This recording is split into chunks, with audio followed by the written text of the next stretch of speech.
अगर हम राधा जी की बात करें और कृष्ण का जिक्र ना हो, ये तो संभव ही नहीं है, क्योंकि राधा और कृष्ण हमेशा से एक दूसरे के पूरक रहे हैं और एक ऐसे आत्मिक प्रेम की मिसाल है जो भौतिक सुखों से बहुत परे है। यूं तो राधा कृष्ण का प्रेम अनादिकाल से चला आ रहा है, पर द्वापर युग में जब भगवान नारायण ने कृष्ण रूपी अवतार लिया तो संसार को प्रेम का सही अर्थ समझाने के लिए कृष्ण की ही अंश राधा ने यमुना के निकट रावल ग्राम में वृषभान और कीर्ति के यहाँ राधा रूप में जन्म लिया और जन्म के साथ ही राधा और कृष्ण की प्रेम कहानी शुरू हो जाती है। मगर दोस्तों, ऐसी क्या घटनाएं और स्थिति बन जाती है कि राधा को कृष्ण के विरह का सामना करना पड़ता है और कृष्ण क्यों अपनी प्रिय बांसुरी को तोड़ देते हैं? इन सब सवालों के जवाब हम इस वीडियो में जानेंगे। दोस्तों, कहा जाता है कि राधा जन्म से अंधी थी और स्वर्ग लोक से ये वचन लेकर ही पृथ्वी लोक आई थी कि जब श्री कृष्ण की प्रथम दृष्टि उन पर पड़ेगी तभी वो संपूर्ण जगत को देखेंगी, अन्यथा नहीं। तो देखा आपने कैसे शुरुआत से ही दोनों एक दूसरे से जुड़े रहे हैं। बचपन से ही कृष्ण अपनी लीलाओं और बांसुरी की मधुर धुन से पूरे बरसाना वासियों का मन मोहित करते रहते हैं और राधा और कृष्ण तो 8 साल की उम्र से ही अपने प्रेम का आनंद लेने लगे थे।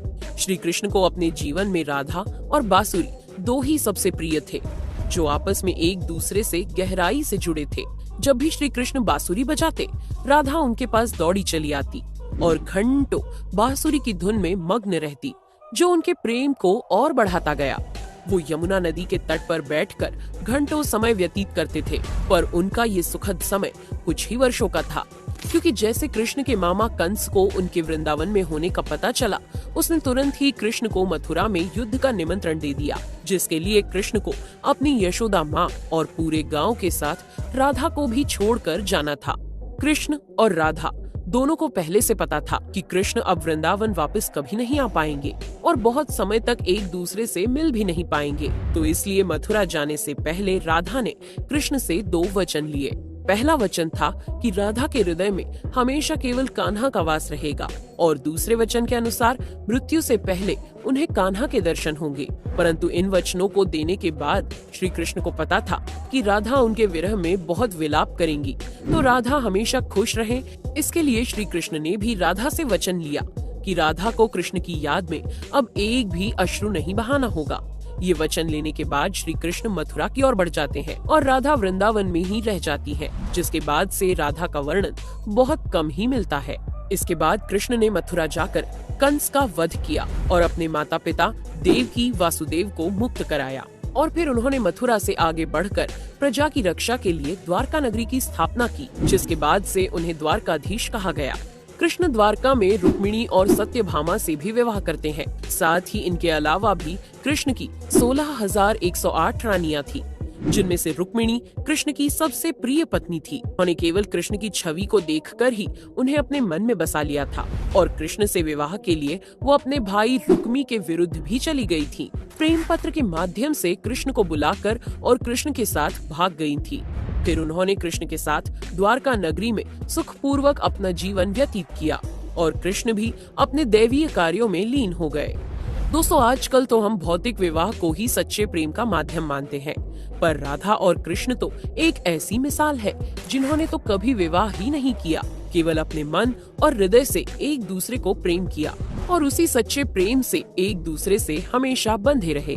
दोस्तों, राधा और कृष्ण के प्रेम की बहुत सी अलग अलग कथाएं हैं और उनमें से एक प्रचलित कहानी ये है कि श्री कृष्ण कभी कभी सोते ही राधे श्री राधे बोल पड़ते थे, जो श्री कृष्ण की रानियों को अच्छा नहीं लगता था। तो एक बार रुक्मिणी ने श्री कृष्ण से कहा कि हे प्रभु, प्रेम तो हम सब भी आपसे करते हैं, पर ऐसा राधा जी में क्या है जो आप सोते हुए भी उन्हें याद करते हैं? तो कृष्ण बोले, तुम एक बार राधा से मिलाओ, फिर तुम्हें खुद ही पता चल जाएगा और उनके लिए कुछ लेते हुए भी जाना। जिसके बाद रुक्मिणी राधा जी के लिए बहुत गर्म दूध ले जाती है और राधा के महल के द्वार पर पहुंचती है, जहां वो तेज और ऊर्जावान स्त्री को खड़ा देखती है तो उनसे पूछती है कि क्या आप ही राधा हो? तो वो कहती है, नहीं, मैं राधा नहीं, उनकी सेविका हूँ। राधा रानी तो 7 द्वार के अंदर मिलेंगी। तो रुक्मिणी जी 1-2 करके ऐसे सभी द्वारों को पार करती जाती हैं। दोस्तों, जब वो राधा रानी के कक्ष में पहुंचती है तो उन्हें पता चलता है कि राधा कई रातों से कृष्ण नाम जपते हुए जागती रही है और अभी ही उन्हें निद्रा आई है। रुक्मिणी राधा की सखियों से कृष्ण द्वारा मिलने के लिए कहने के बारे में बताती है तो उतने में ही राधा उठ जाती है और कहती है कि कृष्ण ने आज मुझसे मिलने के लिए किसी को भेजा है। रुक्मिणी आश्चर्यचकित हो जाती है। केवल कृष्ण जी का नाम लेने से राधा जागृत हो गई और उन्हीं के बारे में पूछने लगी। इतना ही नहीं, जब राधा को पता चला कि कृष्ण ने उनके लिए प्रसाद भेजा है तो वो बिना कुछ सोचे रुक्मिणी से वो गर्म दूध लेके पी जाती है, जिसे देखकर रुक्मिणी हैरान रह जाती है। फिर वो राधा जी से बातें कर वापस आ जाती है।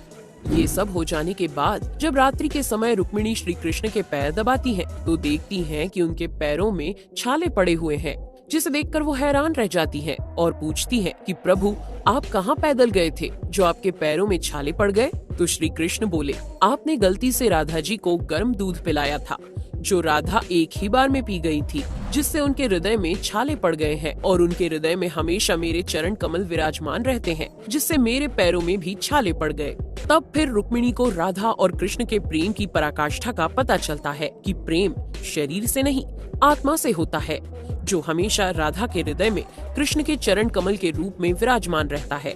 एक कथा में आता है कि ब्रह्मा जी ने पृथ्वी लोक आकर वृंदावन में पहले राधा और कृष्ण का विवाह करवाया था, पर इसके बारे में ज्यादा जानकारी नहीं है।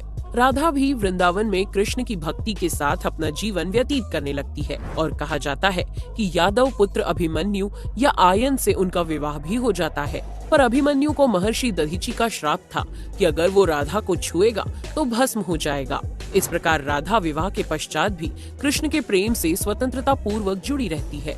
बहुत वर्षों बाद जब राधा अपना वैवाहिक जीवन बहुत अच्छे से निभा लेती है, वो समस्त जिम्मेदारियों से मुक्त हो जाती है, तो फिर वो कृष्ण के पास द्वारका आती है। द्वारका पहुंचने के पश्चात राधा और कृष्ण आपस में मौन रहते हुए मन की अभिव्यक्तियों से घंटों एक दूसरे से बातें करते रहे। कृष्ण के अलावा द्वारका में राधा को कोई पहचान भी नहीं पाया। फिर राधा कृष्ण के महल में निवास करने लगी और कृष्ण ने भी उन्हें महल में देविका के रूप में नियुक्त किया, जिससे राधा महल में काम करने के साथ साथ समय मिलने पर कृष्ण की भक्ति और उनसे प्रेम पूर्वक बातें कर सकती थी। परंतु कृष्ण तो अब अपने राजपाट व अन्य कार्यों में व्यस्त रहते थे।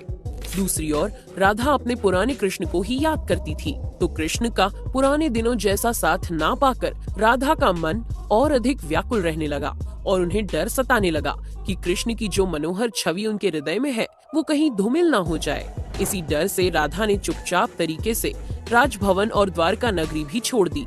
जिसके बाद ऐसे ही कुछ समय और बिताने के बाद जब राधा का अंतिम समय पास आने लगा, तब उन्होंने कृष्ण का स्मरण कर उन्हें अपने वचन की याद दिलाई। राधा के स्मरण करते ही कृष्ण वहां दौड़े दौड़े चले आए, परंतु राधा की अत्यंत दयनीय स्थिति देखकर वे अत्यधिक भावुक हो गए और उन्होंने राधा से अंतिम समय में कुछ मांगने को कहा, जिस पर राधा ने उनके सामने एक ही इच्छा प्रकट की थी कि वो अपने जीवन के अंतिम क्षणों में कृष्ण का वही रूप देखना चाहती है जैसा वो वृंदावन में देखा करती थी। वो उन्हें वही बांसुरी की मीठी धुन बजाते हुए सुनना चाहती है। दोस्तों, राधा का बस इतना कहना था कि कृष्ण ने अपनी बांसुरी उठाई और वही मीठी धुन बजाने लगे और बांसुरी बजाते हुए कृष्ण और उनकी धुन सुनती राधा दोनों के ही आंखों से प्रेम के आंसुओं की धारा बह रही थी। इतना ही नहीं, बांसुरी की मीठी धुन सुनते सुनते ही माता राधा ने उनके सामने प्राण त्याग दिए, जिसके बाद उनकी मृत्यु से कृष्ण इतने विचलित हो गए थे कि उन्होंने अपनी प्रिय बांसुरी को वहीं तोड़कर फेंक दिया था। तो ऐसे राधा की मृत्यु के साथ ही कृष्ण ने बांसुरी से भी हमेशा के लिए मुख मोड़ लिया, क्योंकि बांसुरी और राधा का एक अद्भुत रिश्ता था। इसलिए राधा की मृत्यु के पश्चात कृष्ण ने अपने शेष जीवन में बांसुरी तो क्या, किसी अन्य वाद्य यंत्र को हाथ भी नहीं लगाया। दोस्तों, राधा और कृष्ण की प्रेम कहानी के लिए कहा भी जाता है, एक प्राण दो देही, राधा संग स्नेही, जिनके शरीर बस अलग थे और आत्मा एक ही थी। तो दोस्तों, कैसा लगा आपको हमारा आज का ये वीडियो? हमें कमेंट करके जरूर बताइए और जाते जाते चैनल को सब्सक्राइब जरूर कर दीजिएगा। Thanks for watching.